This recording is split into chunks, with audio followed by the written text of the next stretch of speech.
Hey Lightweights, and welcome back to another episode of Batman the Animated Series. Today I will be watching It's Never Too Late, and once again, I have no idea what this was going to be about. The title and the thumbnail are not very helpful, so I'm definitely excited to jump into it.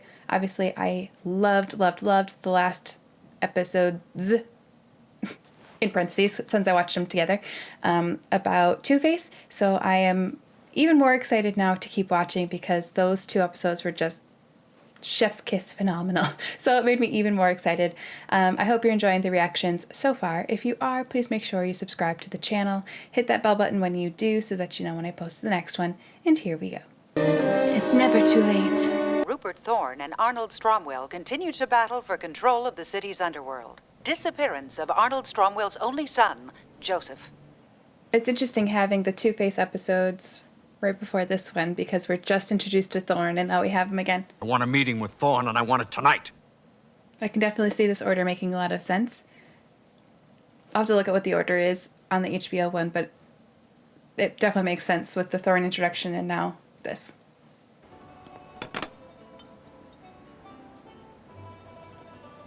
You're out of here. Huh? Oh, shit! He's sneaky! Batman, spy, philanthropist, CEO. Excuse me, Father. What can I help you with? You? It's coming down tonight, Father. Does Bats have a relationship with this priest? He didn't seem very surprised that Bats was there. A little surprised, but not as surprised as I would have guessed. Hi, Arnie. I'm glad we could get together. Where's my son? What? My son, where is he? I didn't touch your kid. I swear it, Arnie. You know I don't mess with family. That's surprising. It's a shame about your kid. Maybe I can help. Oh, Pete. No. Huh?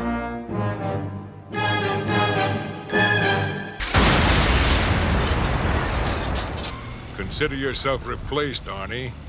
Oh, he's gonna be sorely surprised. I'm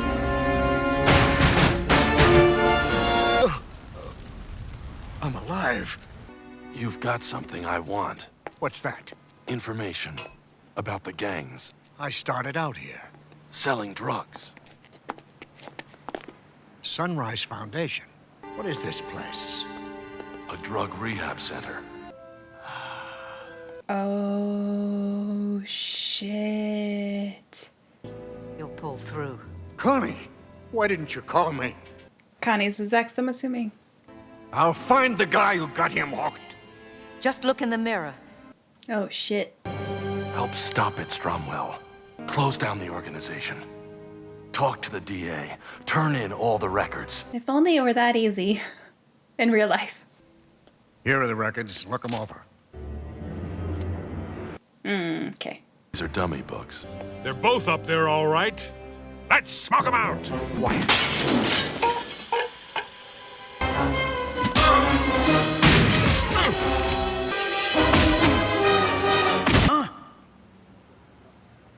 You blew it, you jerks. Over there! It's Stromwell! Ooh. Arnie, it's time to come home. How did that priest know they were gonna be there?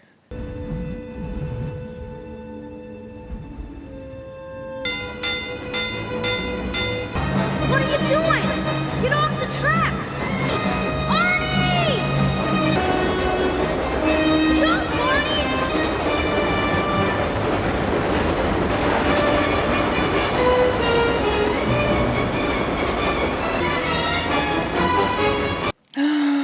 Oh, it's so much worse than I thought. Michael? Michael! Michael? I'm here, Arnie. What are you doing here, Michael? Oh, Empire crumbling, a marriage shattered, a son lost. Last time you helped me, it cost you your leg. Knock on wood. no.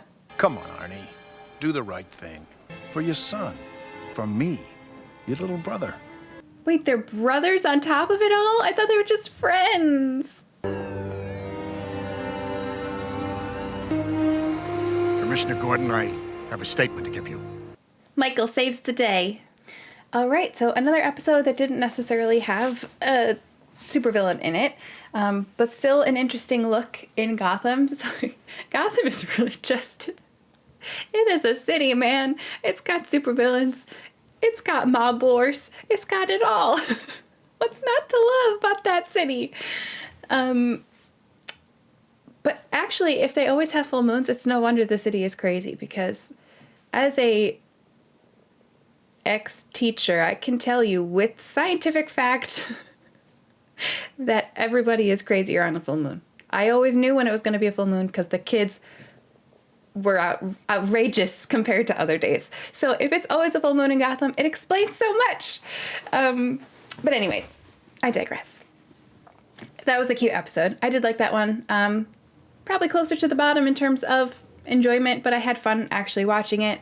But I definitely am preferring the super villain ones, or the big baddie villain ones, versus just the day-to-day people baddies. But that being said, I did really enjoy the episode, especially at the end there. You know, at the beginning when you first saw the flashback, you're like, oh, his friend died because he was waiting for him to get his foot unstuck. And then the next flashback, you're like, oh my God, it's so much worse. His friend died because he pushed him off the tracks.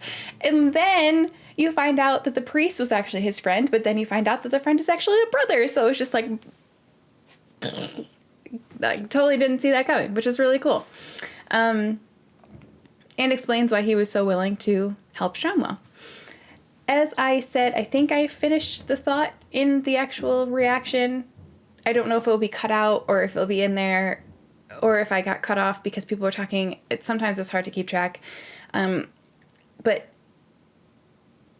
this order definitely makes sense to me, because the last episode we watched was the Two-Face Part 1 and 2, where you're introduced to Thorn.